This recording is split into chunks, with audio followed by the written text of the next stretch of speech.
This is the second part of the interpretation of same as ever. Let's discuss a classic topic, how to think about uncertainty. We've covered uncertainty, probability, and statistics in the video many times before, and you might be familiar with concepts like Nassim Taleb's black swan. However, this discussion may provide you with new insights. In the past, when we talked about probability theory, the focus was on what is right. People often make mistakes when thinking about uncertainty, but we are not concerned about the mistakes, we want you to avoid them. However, Housel's book explores the unchanging human nature amid a changing world, so he is interested in mistakes. Housel reminds us that people's mistakes follow a pattern. Faced with a certain situation, people make these errors, and when they encounter a similar situation next time, they make the same mistakes again. Mistakes are part of human nature. So, if you can grasp those patterns, wouldn't it be possible to take advantage of human nature? Of course, we don't advocate exploiting other people's mistakes, but you need to understand that there are systematic and consistent cognitive biases. Being error-free in probability issues is a remarkable skill. We might invent a concept like probability quotient, similar to intelligence quotient, emotional quotient, adversity quotient, and financial quotient. But considering that mistakes are worth studying, we use a more general term, probability sense. You need unwavering willpower to escape the common man's probability sense. In my experience, to have a correct probability sense, you must have a thorough understanding of the distribution of various things in the world. I'll say it again. There are some good things and some bad things in the world, and there are also a large number of ordinary things. The physical distribution of these things fundamentally affects your life, and the perceived distribution of these things determines your probability sense. When Housel was in college, he worked as a valet at a hotel, providing valet parking services. The job was simple, but accidents could happen. On average, every month, one of the valets at this hotel would scratch a car. The boss was always frustrated. Such a simple task, can't you be more careful? Housel did the math. They had to park 10,000 cars every month. What does that mean? If you drive twice a day, parking 10,000 times would take 14 years. It takes 14 years for one parking scratch to occur. Isn't that a good record? This is about distribution. You can't look at this thing in isolation, you have to consider its distribution among all relevant events. Valet parking is not a high-end job, and the valets they hired were ordinary people. Considering such a large total workload, this error rate was quite good. However, the average person's thinking doesn't consider 10,000 cars. When the boss had to pick up the phone to file an insurance claim again, he only saw the car that had the accident this time, and in his mind, he only thought about the car that had the accident last month. He strongly believed this was not right. A book by an entrepreneur called Rework mentioned this issue. Not every incident in a company should be overhauled every time, and many mistakes should happen with a certain probability, and they just happen, and don't require a systematic solution. But human nature finds it hard to accept this truth. I dare say you also find it hard to accept this truth. Let's consider another example. Historical experience shows that the stock market crashes about every 5 to 7 years. Of course, it's not a fixed cycle, but it's roughly around that time, similar to the idea that if you drive for 14 years, you will likely have one parking scratch. It's an unavoidable accident. Now, when the stock market crashes, do people accept it calmly and say, "It's okay, that's how stock trading works, we're used to it"? Of course not. People cry foul and demand to catch those who disrupt the market. You probably have to live long enough and witness enough economic cycles to view global financial crises with the nonchalance of Morris Chang from TSMC. Seeing less makes it easier to be alarmed. In 1986, a woman named Evelyn in New Jersey won a $3.9 million lottery prize. 4 months later, she won another $1.4 million. This caught the attention of the New York Times. Is there something fishy here? Or is Evelyn exceptionally talented? Evelyn clearly believed in her abilities. She told the reporters, "I've decided to quit the game. I want to give others a chance." Lotteries don't involve talent. But the probability of winning 2 big prizes in a row is 1 in 17 trillion. Yet, we've heard many times that someone bought a lottery ticket and won big twice. How do we explain this? The key is whether you are examining an individual or a group of people.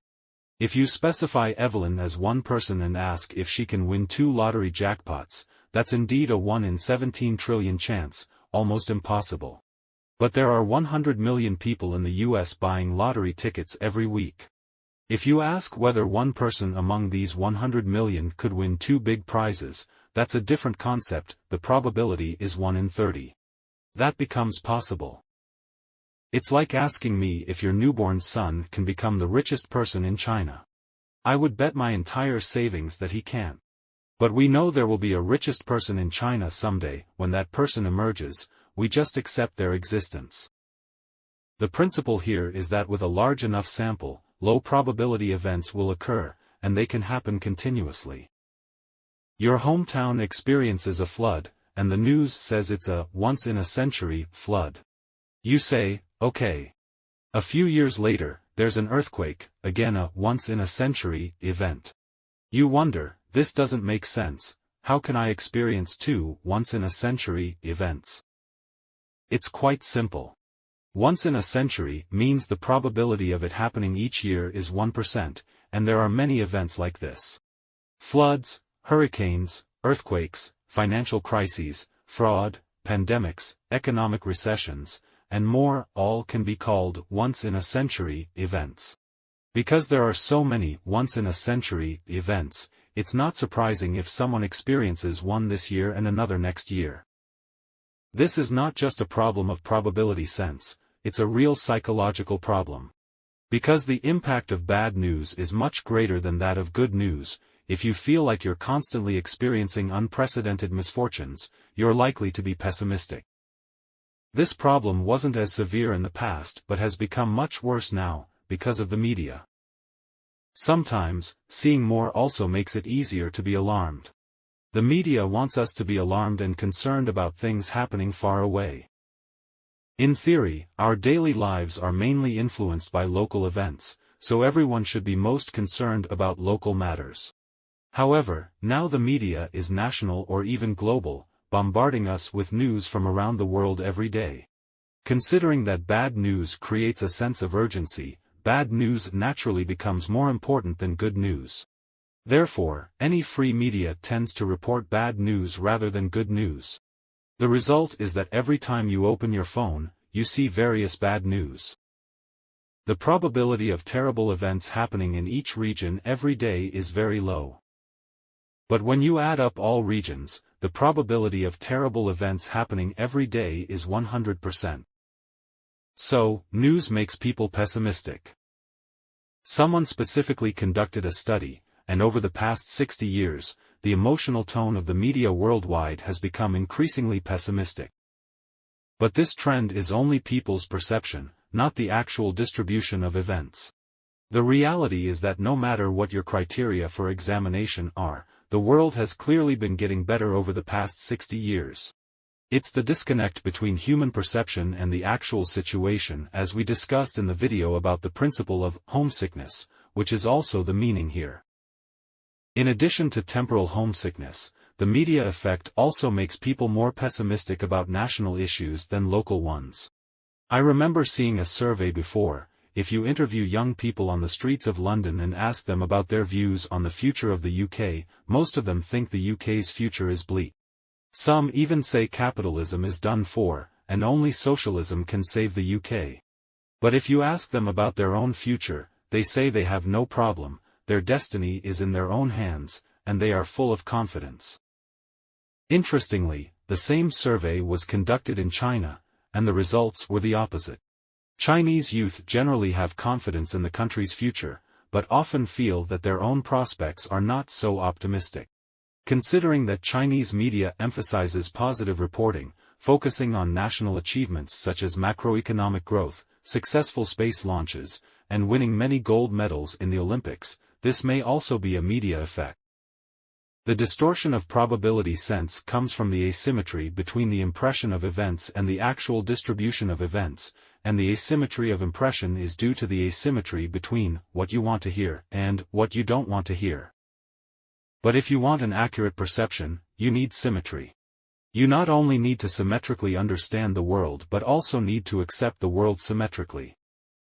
For example, Elon Musk may be the most remarkable entrepreneur in the world today, but at the same time, people often think he's crazy. If you say, "Can Musk just be a good entrepreneur and not be crazy?" then you are being asymmetric. Housel asks, what kind of person believes at the age of 32 that they can beat General Motors, Ford, and NASA simultaneously? That person is undoubtedly a madman. So, you think a madman like that would care about practicing proper online social etiquette when posting on Twitter? Musk is someone planning to colonize Mars. Would someone like that follow your advice not to cross the line? Musk believes that there's a 99.9999% chance that the world we live in is a computer simulation. Do you think he would restrict himself from speaking cautiously to shareholders? You can't only want Musk's A side without his B side. You can't just want the benefits of a market economy without the chaos of laissez-faire. Sitting on the podium demanding things from others like a spoiled child is not the way to go. When we talked about the psychology of money, we mentioned a principle called same origin of profit and loss, meaning that actions that can bring you success are also actions that can bring you failure. Plan A may make money quickly but could also lose money quickly. Plan B may not lose money easily, but the speed of making money is also slow. You're not choosing between success and failure, you're actually choosing a risk mode. You're choosing between risk and stability. Housel says, what kind of person is more likely to become a high-level leader in a successful company or a major country? It must be someone firm, optimistic, resilient, and confident in their abilities. What kind of person is more likely to overdo things, bite too hard, and overlook risks that are obvious to others? Also, someone firm, optimistic, resilient, and confident in their abilities. The advantages of Plan A and the disadvantages of Plan B are actually the same characteristic. Success and failure depend on objective circumstances and historical contingencies. The current environment in the United States just happens to allow Musk to succeed. With a symmetric probability sense, your mood won't be very bad, but it won't be very good either. When others see bad news, you know it's not as bad as it seems. When others see success, you know there are risks here. Most people don't like this kind of doubtful feeling, people like certainty. This is why, although we know expert predictions are often wrong, we still want experts to make clear, non-gray judgments. This is also why if someone stands up and says, "Follow me, I know what to do in this chaotic situation, let's go this way," they will be seen as a leader, someone with authority. This is also why if your advice is, "I tend to choose Plan A," there's a 70% chance of success. Not only will people not like your advice on the spot, but they also won't have the patience to repeat the probability check for your opinion 100 times. Your correct statement is, "I'm an expert, trust me, choosing Plan A is right." Don't feel guilty, because that's exactly the voice everyone desires. If you feel there is value in this, please like, subscribe to this channel, and leave your thoughts or suggestions in the comments section. Let's grow together and read more good books.